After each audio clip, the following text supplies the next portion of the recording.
Hi friends, ఈరోజు నేను మీకు బ్రౌన్ రైస్ బార్లీతో ఇడ్లీ సాఫ్ట్గా ఎలా చేయాలో చూపించబోతున్నాను. దీనికి కావలసినవి 2 cups brown rice, 2 cups white rice, 1 cup barley, half cup ఉప్పుడు బియ్యం అండి. ఇవి ప్యూర్ ఉప్పుడు బియ్యం అన్నమాట. సో 1 స్పూన్ మెంతులు, 2 కప్స్ ఉద్దిపప్పు అండి. ఇందులో పొట్టు తీయని 1 కప్పు, పొట్టు తీసిన 1 కప్పు, 2 కలిపి వేసాను. సో మొదట ఒక ప్యాన్ తీసుకొని ప్యాన్లో బార్లీని ఉప్పుడు బియ్యంని బాగా వేయించుకోవాలండి. వేయించుకొని పొడుపు కొట్టుకొని పక్కన పెట్టుకోవాలి. ఈ విధంగా బియ్యంని కడిగి పెట్టుకొని వైట్ అండ్ బ్రౌన్ రైస్ని పక్కన పెట్టుకోవాలి. ఇది ఉద్దిపప్పును కూడా కడిగి పక్కన పెట్టుకున్నాను. వీటిని చల్లారిన తర్వాత పొడి చేసుకొని ఆ పొడిని ఆ నీళ్ళల్లో కలపాలన్నమాట. ఎందుకంటే ఇది బార్లీ మిక్సీలో కానీ గ్రైండర్లో కానీ అంత ఇదిగా నలగదన్నమాట. సో ప్యూర్ ఉప్పుడు బియ్యం కూడా అంత ఈజీగా నలగవు. సో అందువల్ల ఇలా చేసి పెట్టుకుంటే చాలా ఈజీ అన్నమాట. సో ఈ పౌడర్ని మనము నానబెట్టిన బియ్యంలో కలిపేసి ఒక ఓవర్ నైట్ అలా నానబెట్టేసి మార్నింగ్ లేసి గ్రైండర్కి వేసుకోవాలన్నమాట. చూడండి, ఇలా కలిపి పెట్టేశాను. ఇవి నైట్కి బాగా నానుతాయి. చూడండి, ఈ విధంగా బాగా నానాయి.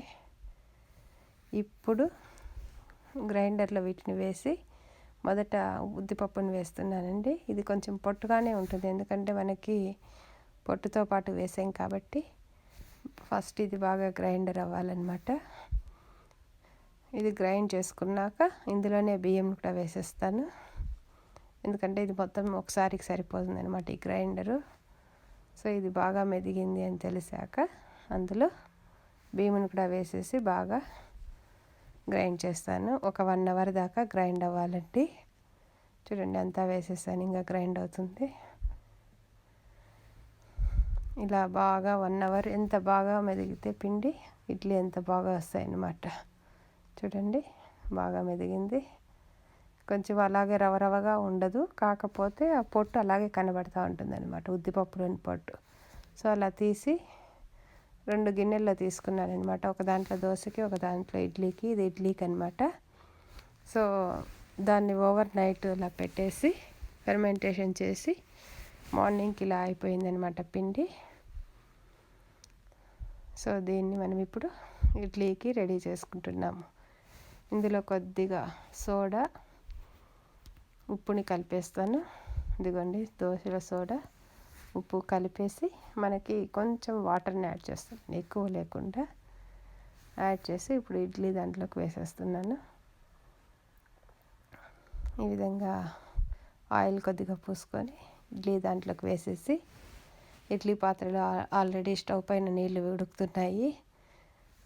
ఉడికేటప్పుడు దీన్ని తీసుకొని ఇక్కడ పెట్టేసాను అనుకోండి, ఒక 15 మినిట్స్ ఇడ్లీ అయిపోతుంది.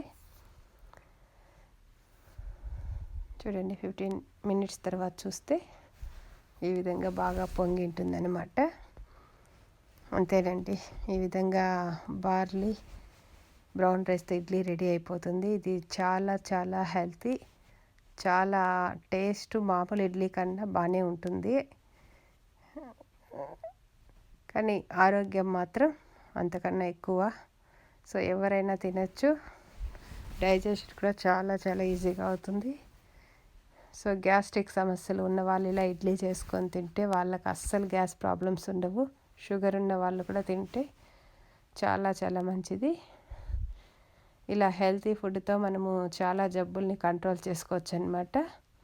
సో దీనికి పుదీనా, కొత్తిమీర కలిపి పీనట్స్ చట్నీ చేసుకొని తింటే చాలా టేస్ట్గా ఉంటుందండి. కొంచెం కారం ఎక్కువ వేసుకొని తినాలి, చాలా చాలా బాగుంటుంది. సో ఇదండి ఇవాళ నా రెసిపీ. Thanks for watching.